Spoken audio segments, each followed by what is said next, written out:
My dear student, you are watching goal physics. আমি A G sir আজ আলোচনা করব শব্দবিজ্ঞানের এসএইচএম এর কিছু এমসিকিউ নিয়ে। যদিও এটা এমসিকিউ ডিসকাশনের ক্লাস বলছি, তবুও এই এমসিকিউ ডিসকাশনের মধ্যে এমন কিছু বিষয় নিয়ে আলোচনা করব যা দেখলে এই এসএইচএম এর যে কোনো এমসিকিউ সমাধান করতে সহজেই পারবে। অতএব কী আলোচনা করব সেটা পুরো ভিডিওটা দেখলেই বুঝতে পারবে, কারণ এখানে অনেক জটিল বিষয় আছে, সেগুলো একদম জলের মতো সহজ হয়ে যাবে যদি এই আলোচনাটা পুরোটা একটু মনোযোগ সহকারে দেখা যায়। আর এখান থেকে যে কোনো পরীক্ষায় অনেকভাবে ঘুরিয়ে ঘুরিয়ে এমসিকিউগুলো আসে অনেক জটিল জটিল ধারণা নিয়ে। সেই ধারণাগুলো একটাও আর কোনো জটিলতা থাকবে না, একদম সহজ সরল হয়ে যাবে। বিষয়টি ভালো করে তাহলে দেখতে থাকো, আমি এক এক করে বিষয়গুলো আলোচনা শুরু করছি। প্রথমেই যে এমসিকিউটি দেওয়া আছে, এই এমসিকিউটি আলোচনা করতে গেলে আমাদের প্রথমে সিম্পল হারমোনিক মোশন, যেটা তার ডেফিনেশন এবং তার যে ইকুয়েশন অফ মোশন সেটা কি আমাদের একটু ভালো করে বুঝতে হবে। আমরা পর্যাবৃত্ত গতি জেনেছি, কোনো বস্তুর গতি যদি নির্দিষ্ট পথে নির্দিষ্ট সময়ের ব্যবধানে পুনরাবৃত্তি ঘটায় তাকে আমরা পর্যাবৃত্ত গতি বলি। এগুলো আমরা সকলেই জানি, এগুলো ছোটোবেলার বিষয়। এবং সেই পর্যাবৃত্ত গতির মধ্যে একটা ভাগ ছিল অসিলেশনস। কোনো বস্তুর মোশন যদি ট্রু অ্যান্ড ফ্রো হয়, মানে একটা স্ট্রেট লাইনেই যদি এদিক ওদিক তার গতিটা হয়, তাহলে আমরা সেটাকে অসিলেশনস বা কম্পন বলে থাকি। এই কম্পন যখন একটা নির্দিষ্ট নিয়ম মেনে হয়, অর্থাৎ একটা ইকুইলিব্রিয়াম পজিশন থাকবে, ইকুইলিব্রিয়াম পজিশন থেকে কোনো বস্তু যখন লেফট কিংবা রাইটে যাবে, তখন ওই বডির উপর যদি ইকুইলিব্রিয়ামের দিকে একটা ফোর্স কাজ করে, তখন ওই বডির যে মোশন বা গতিটাকে আমরা সিম্পল হারমোনিক মোশন বলে থাকি। এক্ষেত্রে তার গতির সমীকরণ এরকম ছিল, এফ এরপর যে বলটা যে কোনো অবস্থানে যখন সরে গেছে তার এটা ইকুইলিব্রিয়াম পজিশন ছিল। এখান থেকে ধরো এক্স দূরত্বে সরে গেছে, এক্স বা ওয়াই যা ইচ্ছা ধরতে পারো, এটা কেউ বলবে না আমি ওয়াই ধরবো, তাতেও কোনো অসুবিধা নেই কোনোটাতে। এটা যদি কেউ ওয়াই ধরে, ওয়াই দূরত্বে সরে গেল, তাহলে ওই যে বস্তুটা বা ওই কণাটার উপর সাম্য অবস্থার অভিমুখী একটি বল কাজ করে। সেই বলটা হচ্ছে এরকম ভাবে আমরা লিখি কে ইন্টু ওয়াই। তাহলে এই বলটা দূরত্বের সহিত সমানুপাতিক এবং বিপরীতমুখী বোঝানোর জন্য একটা মাইনাস সাইন দিয়ে লেখা হয়, এরকম একটা বল কাজ করে। তো বল সমান আমরা জানি ভর ইন্টু ত্বরণ হয়, ভর ইন্টু ত্বরণ সমান মাইনাস কে ইন্টু ওয়াই। এটা তাহলে এ সমান হয় minus K by M into Y. এই কে বাই এমটাকে আমরা একটা স্ট্যান্ডার্ড সিম্বল ডাইমেনশনালি ম্যাচ করে বলে কে বাই এম সমান ওমেগা স্কয়ার লিখে থাকি। অর্থাৎ সিম্পল হারমোনিক মোশনের ক্ষেত্রে যে এ সমান, তাহলে ওটাকে আমরা লিখব ওমেগা স্কোয়ার ইন্টু ওয়াই। এটাই হচ্ছে অ্যাসিলেশনের একটা স্ট্যান্ডার্ড সমীকরণ। এবং এটা এখানে কি ধরেছি, কে বাই এম সমান ওমেগা স্কোয়ার ধরেছি। এই কন্ডিশনগুলো আমাদের সবসময় মনে রাখতে হবে, কে বাই এম সমান ওমেগা স্কোয়ার। আর এটাকে যদি আমরা ডিফারেন্সিয়াল ফর্মে লিখি, এটাকে লিখব d two y dt square equal to minus omega square y, বা d two y dt square plus omega square Y equal to 0। এটা হচ্ছে সরল দোল গতির ক্ষেত্রে অবকল সমীকরণ, যদি কি না এর উপরে কোনো এক্সটার্নাল ফোর্স না থাকে। এক্সটার্নাল ফোর্স বলতে এখানে সাম্য অবস্থান অভিমুখী যে বল আছে ঠিক আছে, কোনো রেজিস্টিং ফোর্স বা বাধা প্রদানকারী কোনো বল না থাকলে তাহলে গতির সমীকরণ এটাই হবে। এটা ইকুয়েশন ফর ফ্রি ভাইব্রেশন আমরা বলতে পারি, ইকুয়েশন ফর ফ্রি ভাইব্রেশন এইটা। তাহলে এই সমীকরণটা আমাদের সবসময় এখানে মাথায় রাখতে হবে, তাহলে এই ধরনের গাণিতিক সমস্যা সমাধান করা যাবে। এবারে সমস্যাটা নিয়ে দেখছি। এখানে দেওয়া আছে এ সমান মাইনাস বি এক্স, অ্যাসিলারেশন এ সমান মাইনাস বি এক্স।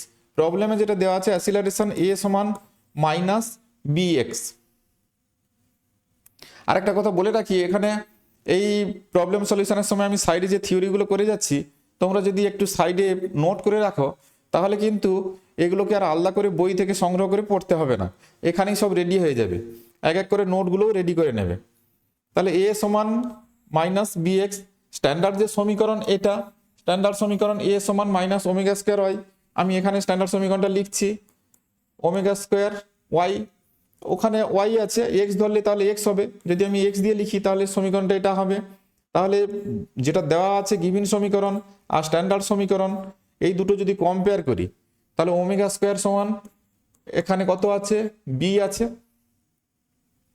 তাহলে ওমেগা সমান কত হবে, √বি। এবারে পর্যায়কাল, পর্যায়কাল বলতে একটা কমপ্লিট অসিলেশন, এখান থেকে শুরু করলে এইভাবে যাবে আবার ঘুরে এইভাবে আসবে, কমপ্লিট অসিলেশনের যে সময় সেটাকে আমরা পর্যায়কাল বলে থাকি, সেটা হচ্ছে টি। টি সমান 2π/ওমেগা সমান 2π/ওমেগার ভ্যালু এখানে √বি, তাহলে 2π/√বি। এই প্রশ্নটার উত্তর এইটা যেটা দেওয়া আছে, a particle moves such that its acceleration a is given by a equal to -bx, where x is the displacement from the equilibrium position and b is a constant. The period of oscillation is, তাহলে period of oscillation এইটা বের করলাম, এক্ষেত্রে এটা কত হচ্ছে 2π/√b, 2π/√b। তার মানে এই উত্তরটা সঠিক আছে। এখানে প্রবলেমগুলো বিভিন্ন পরীক্ষাতে বিভিন্ন সময় এসছে, বুঝতে পারছো, এগুলো খুব ইম্পর্টেন্ট প্রবলেম।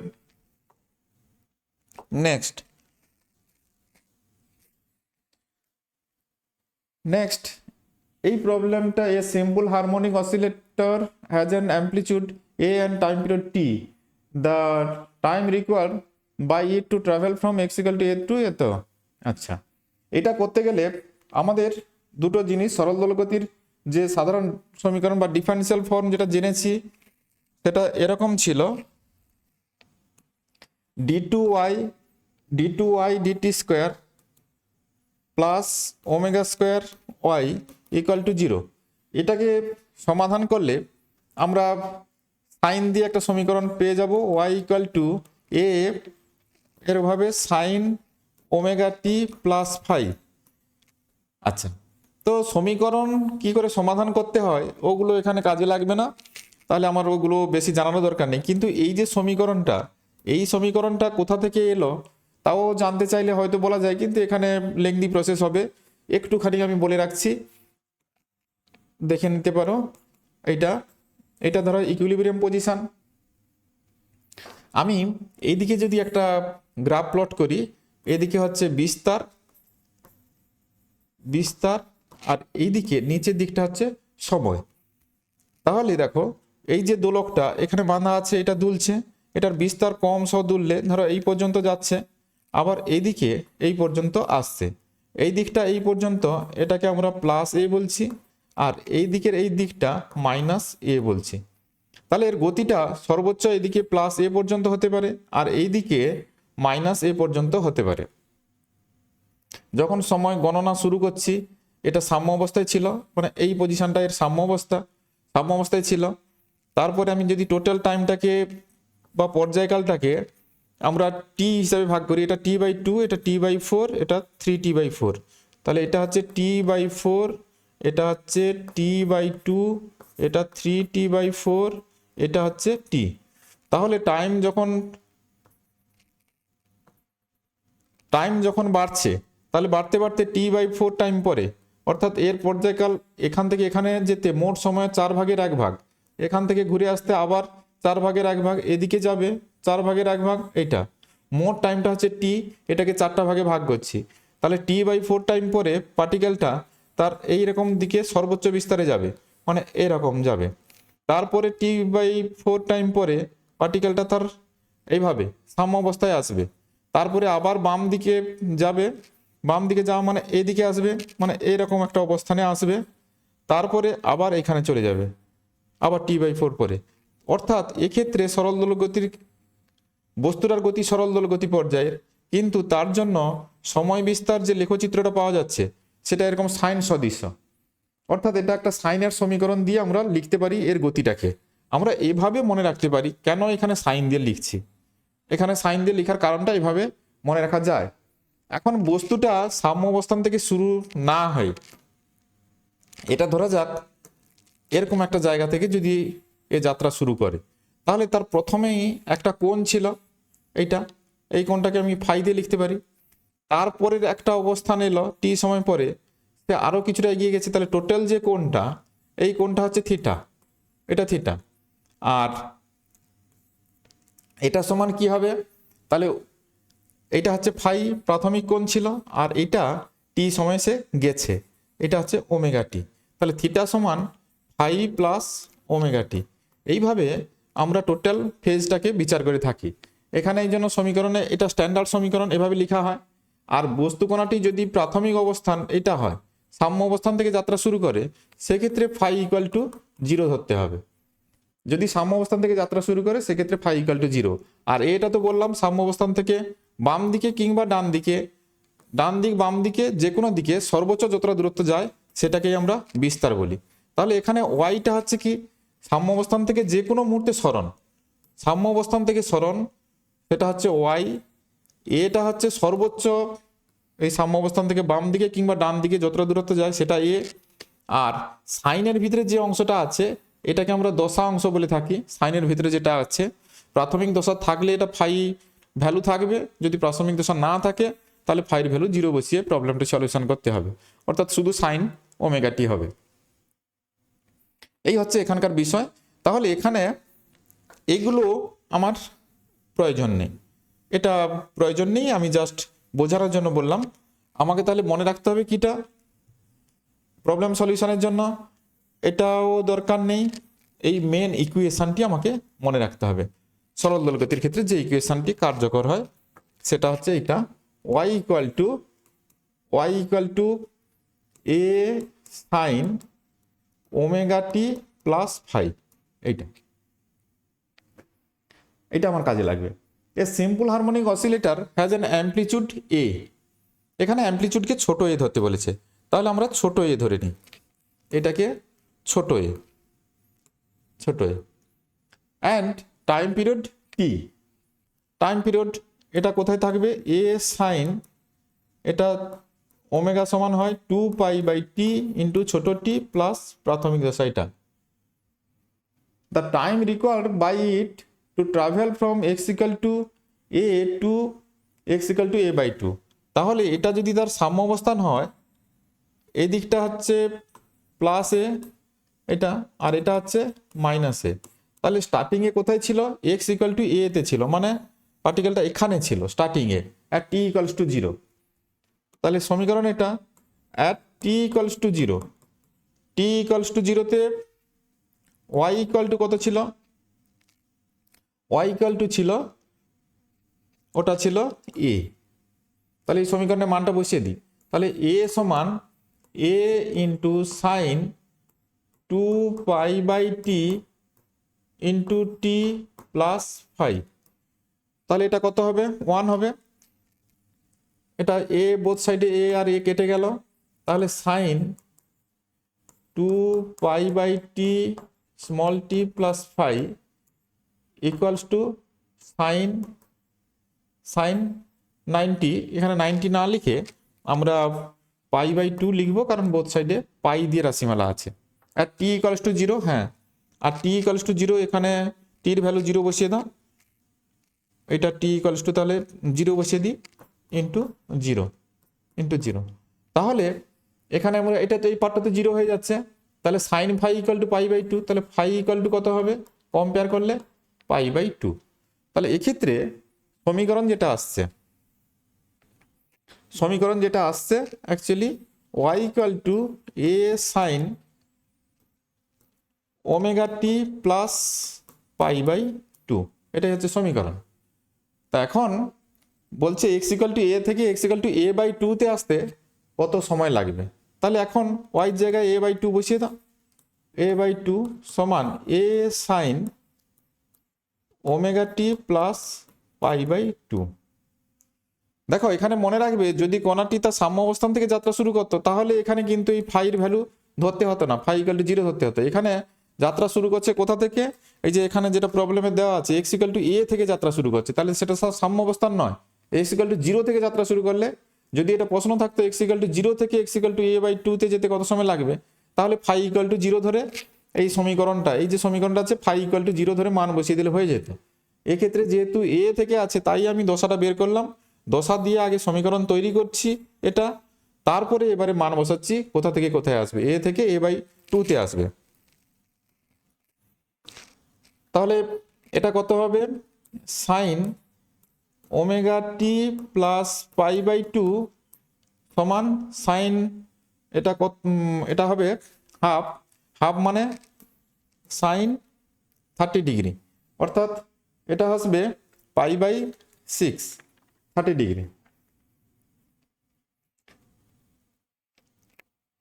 সাইন এটা হাফ, বা এটাকে যদি আমি একটু চেঞ্জ করে লিখে নিই তাহলে আরও সুবিধা হয়ে যাবে বুঝতে, কারণ এটা সাইন দিয়ে করার দরকার নেই, তাহলে এটাকে কসে কনভার্ট করে নিই তাহলে আরও সহজ হয়ে যাবে। এটা sine omega T plus pi by two, তাহলে কস ওমেগা টি, কস ওমেগা টি সমান এটা এ বাই টু, তাহলে cos omega t, cos omega T equal to তাহলে হাফ সমান কস 60 ডিগ্রি মানে পাই বাই 3, তাহলে ওমেগা টি সমান পাই বাই 3, ওমেগা সমান 2 পাই বাই, ওমেগা সমান 2 pi by T into T সমান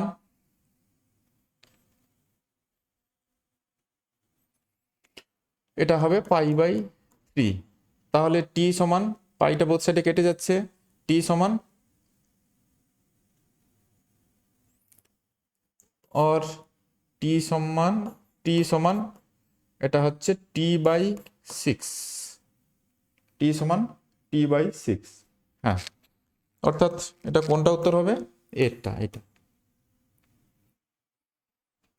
এক্ষেত্রে সঠিক উত্তর হবে। নেক্সট,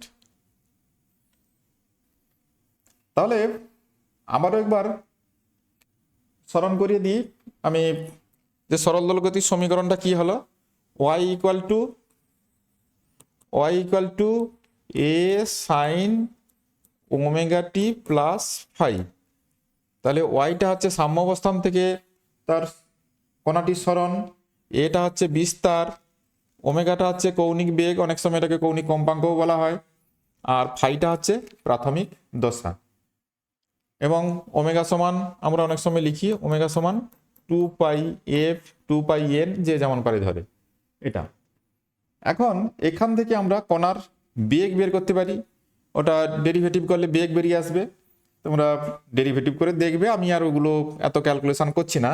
তো বেগের যে রাশিমালা ভি সমান ছিল plus minus omega root over A square minus, এখানে ওয়াই ধরা আছে মানে ওয়াই স্কোয়ার, এটা বেগের রাশিমালা।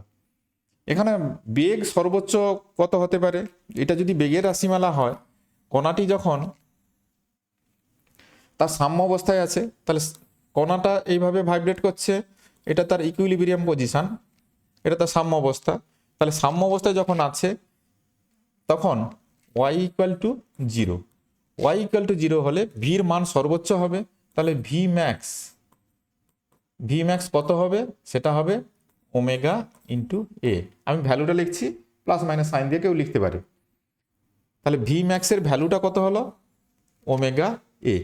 আর ভি মিনিমাম কখন হবে, ওয়াই ইকুয়াল টু যদি সর্বোচ্চ বিস্তারে হয়ে যায়, ওয়াই ইকুয়াল টু যদি এ হয়, অর্থাৎ এরকম জায়গাগুলোতে, তখন কি হবে, ভি ইকুয়াল টু 0 হবে, অর্থাৎ কণাটি মুহূর্তের জন্য থেমে যাবে, তখন সেটাই হচ্ছে ভির minimum value, V minimum equal to, তাহলে ওখানে 0 হয়ে যাচ্ছে, একটা ম্যাক্সিমামটা ওমেগা এ হচ্ছে আর মিনিমামটা 0 হচ্ছে। দ্য ম্যাক্সিমাম ভেলোসিটি, এখানে প্রবলেমে যেটা দেওয়া আছে ম্যাক্সিমাম ভেলোসিটি, তাহলে ম্যাক্সিমাম ভেলোসিটির রাশিমালাটা কি হলো, v max equal to omega into A, তাহলে ওমেগা এ এখানে সমান, তাহলে ওমেগা সমান কত হয় 2 পাই বাই টি, আর এটাকে ছোট এ ধরতে বলেছে, ছোট এ ধরে দিলাম, তাহলে কত হবে 2 পাই এ বাই টি, তাহলে এটা হবে 2 পাই এ বাই টি। হ্যাঁ, তাহলে এটা কোনটা হচ্ছে, এটা লিখবো 2 পাই এ এটা। Next, the amplitude of a particle executing SHM with frequency of 60 Hz is এত মিটার। আচ্ছা, particle executing simple harmonic frequency দেওয়া আছে। আচ্ছা, the maximum value of the acceleration of the particle. বেশ, তাহলে আমাদের এখানে যেটা দেখতে হবে সেটা হচ্ছে কি অ্যাসিলারেশনটা কত হয়। অ্যাসিলারেশন ইকুয়েশনটা আমরা জানি Y equal to A sine, যদি আমি দশা না থাকে তাহলে ঝটপট করে নিই এ সাইন ওমেগা টি। তাহলে বেগ যখন বের করেছি, বেগ ডিওয়াই বাই ডিটি করেছি, ডিওয়াই বাই ডিটি করলে হবে এ ওমেগা কস ওমেগা টি। আর ত্বরণ যেটা small A equal to d v by d t সমান minus A omega square sine omega T. এইটা অর্থাৎ এ সমান minus omega square into Y. এবারে এর ম্যাক্সিমাম ভ্যালু মিনিমাম ভ্যালু, যদি এটা ওয়াই ইকুয়াল টু জিরো হয়, যদি ওয়াই ইকুয়াল টু জিরো হয় তখন এ ইকুয়াল টু কী হবে, এটা কি হবে, এ ইকুয়াল টু জিরো হয়ে যাবে, এটাই মিনিমাম ভ্যালু। আর ওয়াই যদি এর সঙ্গে সমান হয়, মানে সর্বোচ্চ বিস্তারের পজিশনে চলে যায়, তখন এর কি হয়, ওয়াই সমান এ হলে এ সমান মাইনাস ওমেগা স্কোয়ার ইন্টু এ। এটাই হচ্ছে ত্বরণের ম্যাক্সিমাম ভ্যালু। এখানে মাইনাস সাইনটা দিক বোঝানোর জন্য ব্যবহার করা হয়েছে, তবে আমরা ভ্যালুটা যদি বলি সেটা হচ্ছে, এটা হচ্ছে ম্যাক্সিমাম ওমেগা স্কোয়ার এ, আর মিনিমাম ভ্যালু সেটা হচ্ছে zero. Minimum value zero, maximum value omega square A, এটা মনে রাখতে হবে। তাহলে এ ম্যাক্স এটা কাজে লাগবে equal to minus omega square A. Value বসানোর সময় সাইনটা নেওয়ার কোনো দরকার নেই, এখানে সাইনটা দিক বোঝানোর জন্য ব্যবহার করা হয়েছে। তাহলে এখানে যে প্রবলেম দেওয়া আছে, এক্ষেত্রে ফ্রিকোয়েন্সি কত আছে 60 হার্টজ, আর অ্যাম্পলিটিউড কত দেওয়া আছে 0.01 মিটার, ম্যাক্সিমাম ভ্যালু অফ অ্যাসিলারেশন। তাহলে এ ম্যাক্স ইকুয়াল টু, আমি যদি সাইন অ্যাভয়েড করি ওমেগার জায়গায়, তাহলে 2 পাই এফ এর হোল স্কোয়ার ইন্টু এ। তাহলে 2 পাই এফ মানে এখানে দেওয়া আছে 60 এর হোল স্কোয়ার ইন্টু 0.01 সমান, এটা কত আসবে 4 পাই স্কোয়ার ইন্টু 36, এটা 60 স্কোয়ার হলে 3600 ইন্টু 0.01, তার মানে 00 চলে যাবে, 36 ইন্টু 4, 36 ইন্টু 4 মানে 144, 144 পাই স্কোয়ার। এটাই হচ্ছে 144 pi square metre per second square. অর্থাৎ এর উত্তরটা এক্ষেত্রে সঠিক হবে, এটা 144 pi square metre per second square, এটাই হচ্ছে। Next, a body executing simple harmonic motion has a maximum acceleration equal to এত, তাহলে and maximum velocity এত। তাহলে আমরা v max কত পেয়েছি, আগে দেখেছি v max equal to omega A, আর a max আমি সাইন অ্যাভয়েড করছি ওমেগা স্কোয়ার এ, সাইন এখানে দরকার নেই, আমি শুধু ভ্যালুগুলো নিচ্ছি। তাহলে এই দুটো ছিল। এখন এদের ভ্যালু দেওয়া আছে, the amplitude of the simple harmonic motion is. তাহলে এখানে অ্যাসিলারেশনের ম্যাক্সিমাম ভ্যালু কত দেওয়া আছে 24 মিটার পার সেকেন্ড স্কোয়ার। তাহলে আমি যদি এটা করি A max by v max, v max equal to omega square A divided by omega A সমান, এটা তাহলে কত হবে ওমেগা হবে, তাহলে এটা ওমেগা, এবং সেই এটার ভ্যালু কত আছে 24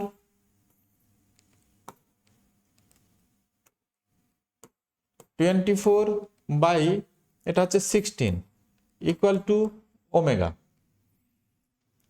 তাহলে 2 এটা হচ্ছে 3, তাহলে omega equal to 3/2।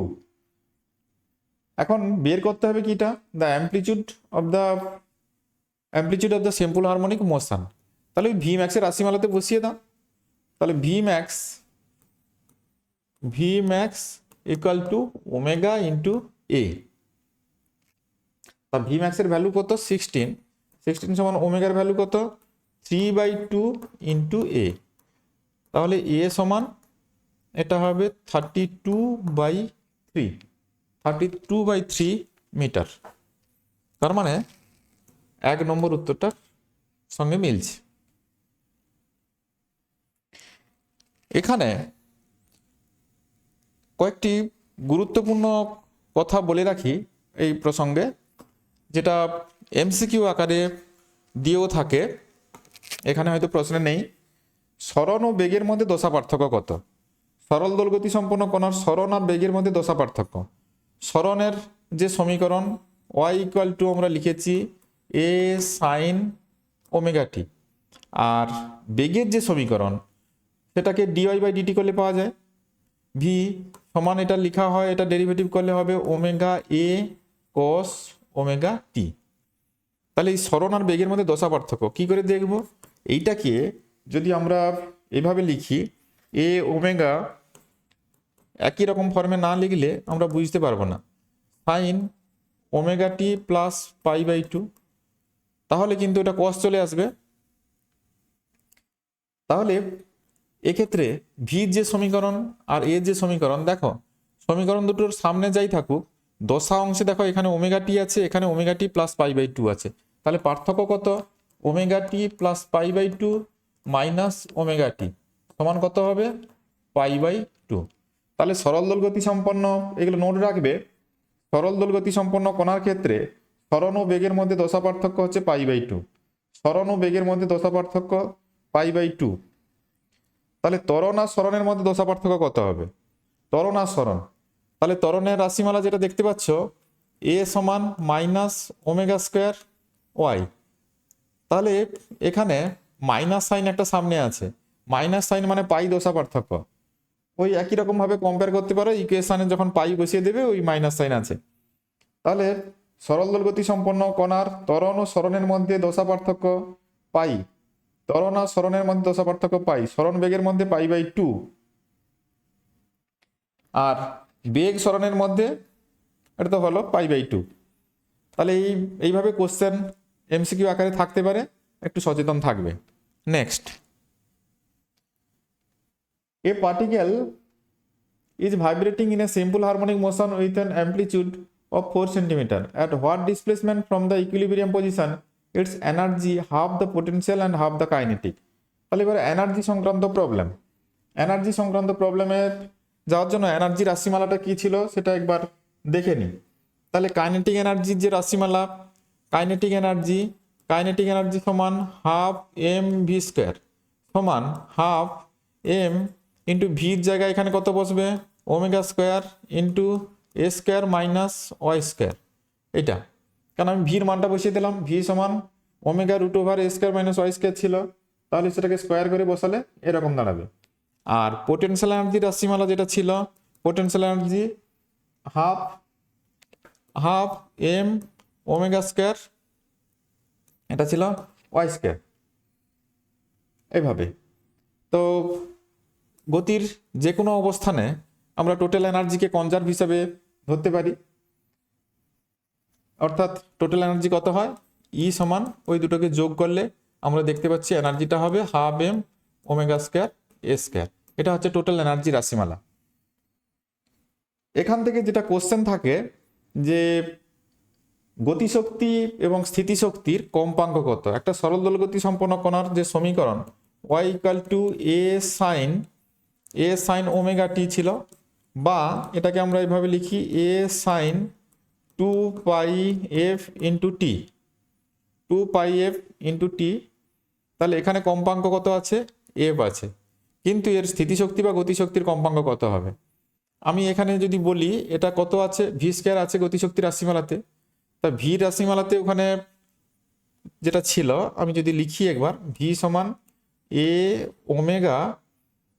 Omega cos omega t ছিল। তাহলে গতিশক্তি ই কে বা কে যাই ধরো, সেটা সমান হাফ এম ভি স্কোয়ার, সমান হাফ এম ভি স্কোয়ার, মানে ওটা হবে এ স্কোয়ার ওমেগা স্কোয়ার বেরিয়ে আসবে, ইন্টু এটা হবে কস স্কোয়ার ওমেগা টি। তাহলে কস স্কোয়ার ওমেগা টি, এটা যদি আমি এখানে 2 আর এখানে যদি আমি 2 মানে এখানে 1/4, এটা 2 cos square omega t, 2 cos square omega t, এটাকে যদি ভাঙি তাহলে ওটা দাঁড়াবে কত? তাহলে 1 প্লাস কস, এটা কি হবে 2 ওমেগা টি। তাহলে এটা ভাঙলে এরকম দাঁড়ায় M A square omega square, এটাকে ভাঙলে এটা ভাঙলে হবে 1 প্লাস কস 2 ওমেগা টি।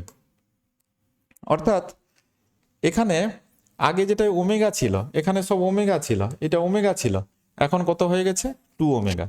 এই জন্য গতিশক্তি বা স্থিতিশক্তির কম্পাঙ্ক সেটা কিন্তু দ্বিগুণ হয়ে যায়। তাহলে এটা নোট রাখবে, frequency of kinetic energy or potential energy is equal to 2f, আর ওমেগা দিয়ে বললে 2 ওমেগা, আর এফ দিয়ে বললে 2f, দ্বিগুণ হয়ে যাবে। তাহলে সরল দোলগতি সম্পন্ন কণার গতির ক্ষেত্রে তার সরণের যে রাশিমালা আছে তার যে কম্পাঙ্ক যদি ওমেগা হয়, তার গতিশক্তি বা স্থিতিশক্তির কম্পাঙ্ক হবে 2 ওমেগা, মানে কৌণিক কম্পাঙ্ক, আর লিনিয়ার ফ্রিকোয়েন্সিও দ্বিগুণ হবে, 2f হবে, আগে এফ ছিল এখন 2f হবে। বেশ, তাহলে আমরা এটা নোট রাখবো। এখন যে প্রবলেমটা দেওয়া আছে সেটা আমরা সলিউশনের দিকে আসি।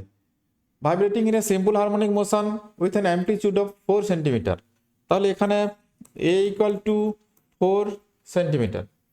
At what displacement from the equilibrium position, its energy half the potential and half the kinetic.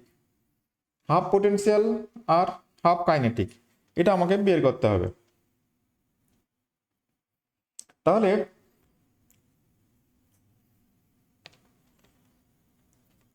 Half potential half kinetic energy যদি হয়, তাহলে আমরা সমীকরণটা কি লিখব?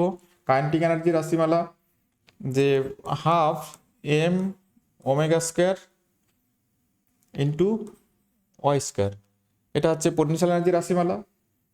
তাহলে potential it's energy half potential and half kinetic. Half kinetic, half kinetic মানে এখানে সর্বোচ্চ যে শক্তি তার অর্ধেকের কথাই বলা হয়েছে। তাহলে হাফ কাইনেটিক মিনস, তাহলে আমরা লিখব, তাহলে দুটো এনার্জি সমান সমান। কাইনেটিক এনার্জি কত আছে? Half M omega square A square minus Y square. It's energy half potential and half kinetic, তার মানে অর্ধেক অর্ধেক, অর্ধেক অর্ধেক মানে দুটো এনার্জি তাহলে ইকুয়াল করে দিচ্ছি। তাহলে Y square equal to A square minus Y square, 2 Y square equal to A square. তাহলে ওয়াই সমান, তাহলে এটা হবে এ বাই √2, এর মান কত? 4 বাই √2, 4 বাই √2 হলে যদি উপর নিচে √2 মাল্টিপ্লাই করি তাহলে হবে এটা 2√2 সেন্টিমিটার, তার মানে এটা ডিটটা। নেক্সট, এরপরেও কাইনেটিক এনার্জির কিছু প্রবলেম দেওয়া আছে। তো kinetic energy of A particle executing SHM is 16 joule. Kinetic energy 16 joule. বেশ, when it is its mean position, if the amplitude of the oscillation is 25 centimeter and the mass of the particle is 5.12 kg, the time period of its oscillation. বেশ, তাহলে kinetic এনার্জির যে রাশিমালাটা আমরা জানি সেটা আগে লিখে ফেলি। E ইকুয়াল টু কাইনেটিক এনার্জির যে রাশিমালা E k by E equal to half M omega square A square. The kinetic energy of a particle executing SHM is 16 joule when it is in its mean position. Mean position মানে তাহলে actually kinetic energy রাশিমালা এটা square minus Y square, mean position হলে y equal to 0, তাহলে এটা E সমান কত হবে? Minus half M omega square A square. এটা কাইনেটিক এনার্জির রাশিমালা। If the amplitude of oscillation is 25 centimeter and mass of the particle is এত, তাহলে এটার জায়গায় কত বসাবো? 16 half into mass of the particle 5.12 K G, 5.12 into omega, আচ্ছা ওমেগা তো জানা নেই, তাহলে এটা হবে 2π/t, যেহেতু টাইম পিরিয়ড বের করতে বলছে তাহলে এটার হোল স্কোয়ার ইন্টু ওটা হচ্ছে কত 25 সেন্টিমিটার। আচ্ছা এগুলো জুলে আছে সেন্টিমিটারে আছে, তাহলে এটা 25/100 করে নিই, এটার হোল স্কোয়ার। এই হচ্ছে বিষয়টা। তাহলে এটাকে যদি একটু সাজিয়ে লিখি 16 ইকুয়াল টু এটা 512/200, তার মানে যে 2 দিয়ে কাটি তাহলে এটা হবে 100, আর এটা হচ্ছে 2 4 2 5 10 256, এটা হচ্ছে 256, তাহলে 256, তাহলে 6 225 16, বেশ, তাহলে ওটাতে চলে যাবে, তাহলে 16/10। এবারে তাহলে বোথ সাইড স্কোয়ার করে দিই, তাহলে এই দিকটা হচ্ছে 4 থাকছে, 4 ইকুয়াল টু এটা হচ্ছে 16/10 ইন্টু 2π/t ইন্টু 25/100, এটা। তাহলে টি সমান কত হবে, টি সমান তাহলে 16/10 ইন্টু 2π/4 ইন্টু 25/100, এটা। তাহলে এটা 25 4 100, 4 4 16, তাহলে 2 5 10 ইকুয়াল টু তাহলে π/5, π/5, টি ইকুয়াল টু π/5, তার মানে এইটা উত্তর, π/5 second. Next, the mass and diameter of a planet are twice those of Earth. আচ্ছা এখানে পেন্ডুলামের ব্যাপার আছে, তাহলে পেন্ডুলামের থিওরিটা একটু আমাদের মনে করতে হবে। সিম্পল পেন্ডুলাম যেটা, মনে করে দেখো এরকম একটা ভারহীন অপ্রসার্য সুতোয় কোনো বস্তু যখন বেঁধে এটাকে এভাবে তার ইকুইলিব্রিয়াম থেকে সামান্য বিচ্যুত করে ছেড়ে দেওয়া হয়, যাতে তার এই যে কৌণিক যে বিচ্যুতিটা সেটা 4 ডিগ্রি থেকে কম থাকে, এরকম একটা কন্ডিশন ধরা হয়েছিল, অর্থাৎ তার গতিটা যেন সরল রৈখিক হয়। তাহলে এই যে সিস্টেমটাকে আমরা সিম্পল পেন্ডুলাম বলেছিলাম, সিম্পল পেন্ডুলাম। এবং এই সিম্পল পেন্ডুলামের ইফেক্টিভ লেংথ এখান থেকে এটা এর মিড পয়েন্ট পর্যন্ত, সেন্টার অফ মাস যেটা থাকে সেটি পর্যন্ত লেংথকে যদি এল ধরি, তাহলে এর পর্যায়কাল টি সমান ছিল সূত্রটা 2π√L/g, এটা ছিল মেন সূত্র।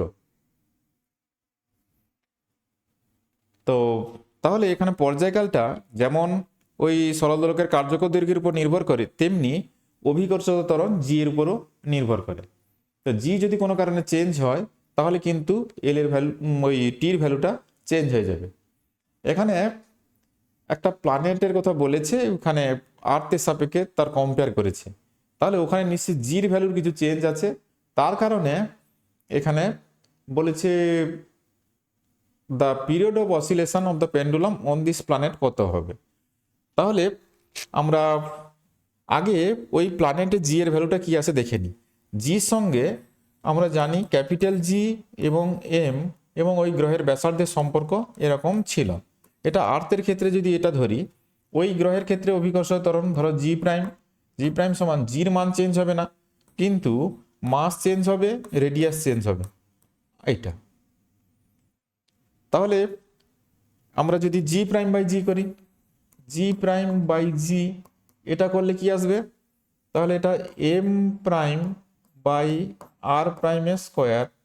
ইন্টু এটা হবে M/R²।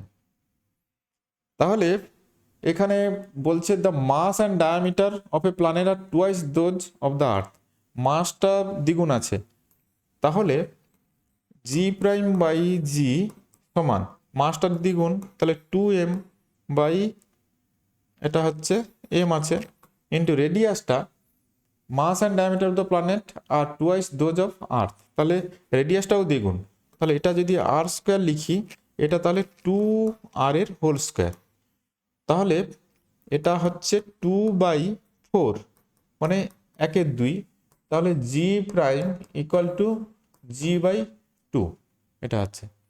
এখন এবারে দোলনকাল, যদি আর্থ সারফেসের ক্ষেত্রে এটা ধরি, ওই প্ল্যানেটের ক্ষেত্রে যদি টি প্রাইম বলি, টি প্রাইম সমান 2π√L/g প্রাইম।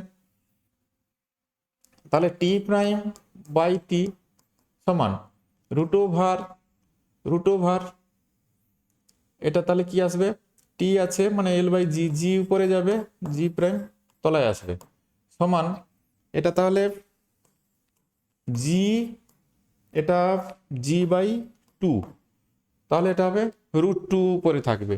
তাহলে টি প্রাইম সমান √2t, টি প্রাইম সমান √2t হচ্ছে।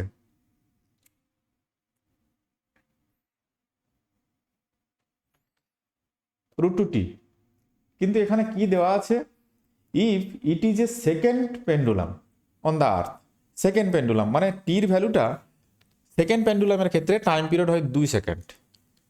সেকেন্ড পেন্ডুলামের ডেফিনেশন অনুযায়ী ওটা টাইম পিরিয়ড হয় 2 সেকেন্ড। তাহলে সেকেন্ড পেন্ডুলামের টাইম পিরিয়ড, তাহলে আমরা দেখতে পাচ্ছি সম্পর্কটা কি দাঁড়াচ্ছে, টি প্রাইম সমান √2 ইন্টু টি। সেকেন্ড পেন্ডুলামের ক্ষেত্রে টাইম পিরিয়ড 2 সেকেন্ড, তাহলে এটা কত হবে, টি প্রাইম সমান 2√2। তার মানে কোনটা উত্তর, এটা বিটটা, এইটা 2√2।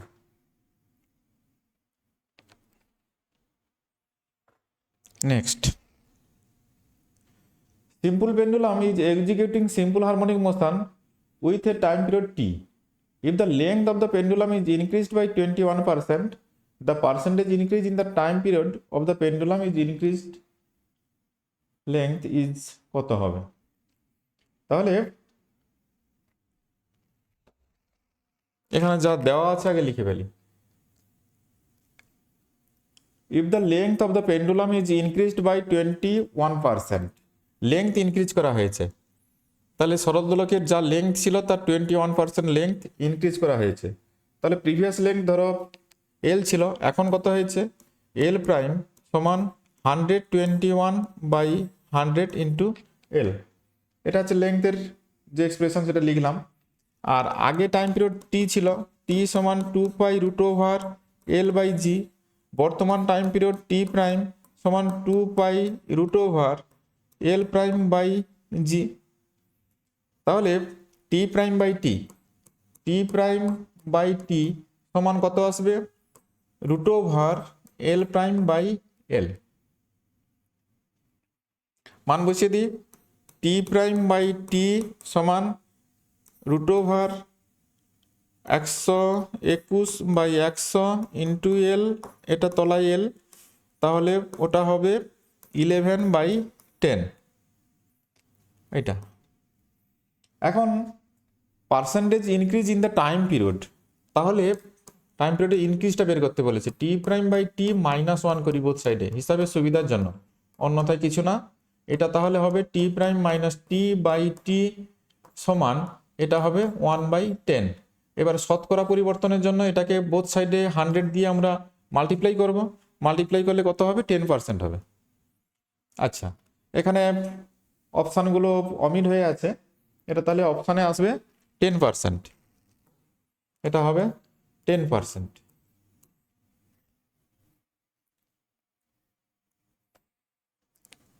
নেক্সট,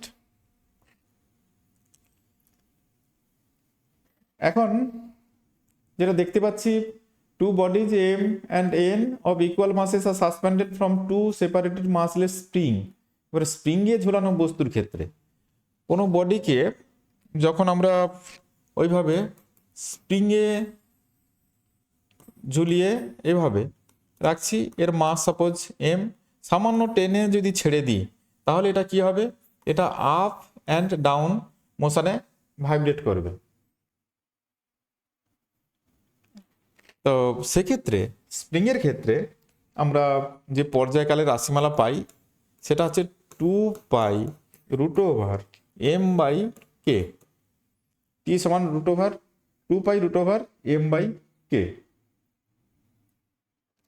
বেশ, এখানে আরেকটা কথা বলে দিই, এখানে হয়তো এই লেখাগুলো অস্পষ্ট আছে, এটা K1 এটা K2, two bodies M and N of equal masses are suspended from two separate massless spring of force constant K1 and K2 respectively.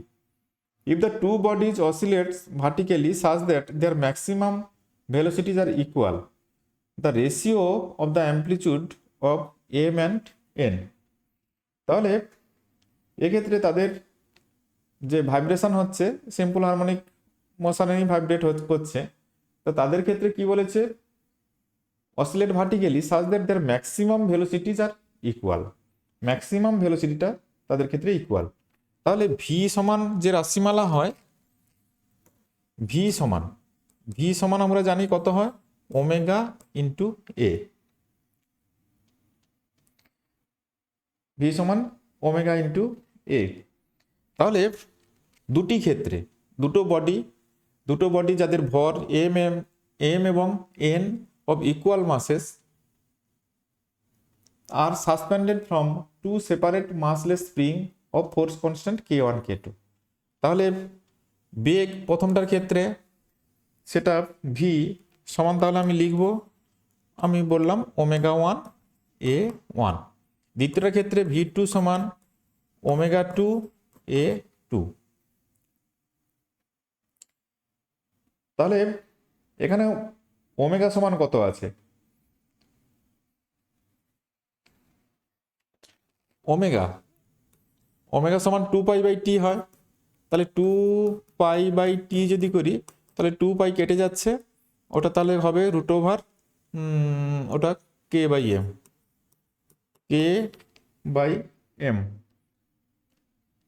Root over k/m। আচ্ছা, এখানে দুটো সমীকরণ দুটো বস্তুর ক্ষেত্রে লিখেছি। এখন যদি অনুপাত করি, V1/V2 সমান কি হবে, ওমেগা 1/ওমেগা 2 ইন্টু A1/A2। তো V1/V2 তো সমান বলেছে, ফ্রম সেপারেট স্প্রিং এত K1 K2 if the two bodies oscillates vertically such that their maximum velocities are equal. এটা তো ম্যাক্সিমাম ভেলোসিটি রাশিমালা লিখছি, এটা আর এটা সেম হলে কি হবে, তাহলে ওমেগা 1 A1 সমান ওমেগা 2 A2। আমাকে বের করতে হবে কোনটা, the ratio of the amplitude. তার মানে A1/A2 সমান ওমেগা 2/ওমেগা 1। ওমেগা 2 সমান প্রথমটার ক্ষেত্রে কি হবে, রুট ওভার K2/M2, তলায় হবে রুট ওভার K1/M1। তাহলে দুটোর কিন্তু মাস সমান বলেছে, ইকুয়াল মাসেস। তাহলে মাস যেহেতু সমান, M1 সমান M2 বসিয়ে দিলে এটা সমান হয়ে যাবে। তাহলে পড়ে থাকবে কি, root over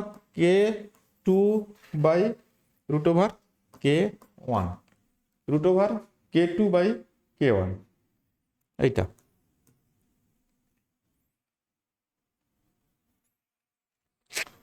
next, a mass attached to a spring oscillates every 2 seconds। তাহলে টির কি রাশিমালা ছিল, টি সমান 2π রুট ওভার M/k, এটা রাশিমালা ছিল। তাহলে যখন এম মাস অ্যাটাচড করা আছে to a spring oscillates every 2 second, তাহলে 2 আমি সমীকরণটা লিখে ফেলছি, এটা M/k। If the mass is increased by 2 kg then the time period increased by 1 second. তাহলে তখন টাইম পিরিয়ডটা 1 সেকেন্ড ইনক্রিজ করলে কত হবে, 3 সমান 2π রুট ওভার মাস কত ইনক্রিজ করছে, 2 kg। তাহলে M+2/k। তাহলে এটা 1 নম্বর, এটা 2 নম্বর সমীকরণ। তাহলে আমাকে রেশিও করে নিতে হবে। তাহলে 2/1 করলে তাহলে 3/2 equal to root over M+2/m, এটা। তাহলে উভয় পক্ষে যদি স্কোয়ার করে দিই তাহলে M+2/m ইকুয়াল টু 9/4, বা 1+2/m সমান 9/4, বা 2/m সমান 5/4, 1 ওদিকে নিয়ে গিয়ে সাবট্রাক্ট করে দিয়েছি, তাহলে m সমান 8/5, তার মানে m সমান 8/5 1.6 কেজি, তার মানে 1 এরটা এইটা। Next, hollow sphere is filled with water, hollow sphere filled with water through a small hole in it. তাহলে এটা কি বলেছে, একটা হলোস্ফিয়ার আছে এইভাবে, এটা হলোস্ফিয়ার ফিল্ড উইথ ওয়াটার, প্রথমে এটা জল দিয়ে পূর্ণ করা আছে, থ্রু এ স্মল হোল, তাহলে একটা নিচে হোল করা আছে যার মধ্যে দিয়ে জল পড়ছে। ইট is then hung by a long thread, মানে লং থ্রেড, এই যে থ্রেড দিয়ে ঝোলানো আছে, অ্যান্ড মেড টু অসিলেট, এটা ভাইব্রেট করছে। As the water slowly flows out, তাহলে ওয়াটার তো এদিক দিয়ে বেরিয়ে যাচ্ছে, of the hole at the bottom the period of oscillation. তাহলে দেখো টাইম পিরিয়ড টি সমান আমি বলেছি 2π√L/g। তাহলে এখানে এল কোনটা, এল বলতে প্রথমে যখন এইটা, এই যে স্ফিয়ার, এই স্ফিয়ারের সেন্টার পর্যন্ত ডিস্টেন্স, কোনখান থেকে, এইখান থেকে সেন্টার পর্যন্ত ডিস্টেন্স, এটাই হচ্ছে এল। তা এখন এটার মাস আছে, আর যার কারণে ভর কেন্দ্রটা এখানে মিডল পয়েন্টে আছে। এখন সময় যত অতিবাহিত হবে, সময় যত অতিবাহিত হবে, জল যখন বেরিয়ে যাবে, তখন আস্তে আস্তে এই যে স্ফিয়ারটার সেন্টার অফ মাসটা ডাউনের দিকে চলে আসবে, এই নিচের দিকে নামতে থাকবে, সেন্টার অফ মাস যেটা ভর কেন্দ্রটা নিচের দিকে নামতে থাকবে, ফলে এল এর ভ্যালুটা ইনক্রিজ করবে। তাহলে যত টাইম ইনক্রিজ করবে, টাইম ইনক্রিজ করবে, তাহলে কি হবে, এলটাও ইনক্রিজ করবে, এল ইনক্রিজ করবে। এল যদি ইনক্রিজ করে তাহলে পর্যায়কাল কি হবে, পর্যায়কালও প্রথমে বাড়বে। তার মানে এটা কি ইমপ্লাই করছে, টিটা তাহলে প্রথমে বাড়বে, বাড়তে বাড়তে কতটা বাড়বে, তাহলে এখানে ভর কেন্দ্র আছে, এইভাবে নিচের দিকে নামছিল, তারপর সমস্ত জল খালি হয়ে গেল, খালি হয়ে গেলে যখন এটা ফাঁপা হয়ে যাবে, আবার ভর কেন্দ্রটা তার কেন্দ্রে চলে যাবে, আবার ভর কেন্দ্রটা তার পূর্বের অবস্থায় চলে যাবে। যখন এটা সম্পূর্ণটা জল খালি হয়ে যাবে, এই যে গোলকটা, তখন ভর কেন্দ্রটা তার পূর্বের অবস্থায় ফিরে যাবে। তার মানে ওই যে পর্যায়কাল, পর্যায়কাল তাহলে প্রথমে বাড়ছিল, তারপরে কমে কমে তার পূর্বের অবস্থায় বা কমে পূর্বের অবস্থায় চলে যাবে। তাহলে কন্টিনিউয়াসলি ডিক্রিজ এটা তো হবেই না, কন্টিনিউয়াসলি ইনক্রিজ না, ফার্স্ট ডিক্রিজ না, ফার্স্ট তো ইনক্রিজ হচ্ছে, তাহলে এটা নয়, তাহলে first increase and then decrease to original value, হ্যাঁ এটাই ঠিক, পূর্বের অবস্থায় চলে যাবে। যখন জলটা খালি হয়ে যাবে তখন পর্যায়কালটা জল ভর্তিতে যেমন ছিল তেমনি অবস্থায় চলে যাবে, তার মানে ডিটা সঠিক উত্তর। তাহলে আজকের যে আলোচনাগুলো করলাম, এখান থেকে দেখতে পাচ্ছ যে বিভিন্ন ক্ষেত্রে সিম্পল হারমোনিক মোশন থেকে কীরকম প্রবলেম আসতে পারে। প্রথমে গতির সমীকরণ থেকে, তারপরে বেগের রাশিমালা থেকে, তারপরে ত্বরণের রাশিমালা থেকে, তারপরে বিভিন্ন ক্ষেত্রে টাইম পিরিয়ড সংক্রান্ত গণনাতে, এনার্জি সংক্রান্ত গণনাতে কীরকম গাণিতিক সমস্যা আসতে পারে, আমি এক এক করে থিওরি সহ এই প্রবলেমগুলো সলিউশনের পদ্ধতি বললাম। তাহলে এই ধরনের প্রবলেমই আসতে পারে। এবং লাস্ট যেটা, এটা মনে রাখতে হবে, টি সমান 2π, এই যে বিষয়টা L/g ইফেক্টিভ, আর একটা বিষয় এটা, এটা যদিও এটার সঙ্গে জড়িত না, এই প্রবলেমের সঙ্গে, এটা মনে রাখতে হবে জি ইফেক্টিভ। এর আগের যে মহাকর্ষের যে প্রবলেমটা যেটা করে দিলাম, সেটাতেও এরকম ধারণা কাজে লাগছে ধরে নিতে পারো। অর্থাৎ কোন ক্ষেত্রে জির মান কত, ধরো লিফটে সরল দোল গতি রেখে দিয়েছি, লিফটটা ত্বরণ সহ উঠছে, তাহলে এই জিটা তখন আর জি থাকবে না, তখন চেঞ্জ হয়ে যাবে, তাহলে চেঞ্জড ভ্যালুটা বসাতে হবে এখানে। এই নিচে L/gর যেটা ভ্যালুটা, ওই জির ভ্যালুটা কার্যকর অভিকর্ষ ত্বরণ যেটা, সেটাই বসাতে হয়, এটা মনে রাখতে হবে। কোনো ক্ষেত্রে লিফটের ভিতরে সরল দোলককে দিয়ে দিয়েছে, লিফটটা উপরের দিকে উঠছে, সেক্ষেত্রে পর্যায়কালের কি চেঞ্জ হবে, লিফটটা নিচের দিকে নামছে, তাহলে কি চেঞ্জ হবে, তখন জির ভ্যালু যেভাবে চেঞ্জ হবে তেমনভাবে এটা বাড়া বা কমা হবে, এইটুকু মনে রাখতে হবে। তাহলে আপাতত এইগুলো জানলেই এই লেভেলের সব এমসিকিউর সমাধান করা যাবে, আর বেশি জটিলতার দিকে কোনো যাওয়ার দরকার নেই। তাহলে আজকের আপাতত শরৎ দলের গতির আলোচনা এই পর্যন্ত। যারা এখনও চ্যানেলটিকে সাবস্ক্রাইব করেনি অবশ্যই সাবস্ক্রাইব করবে।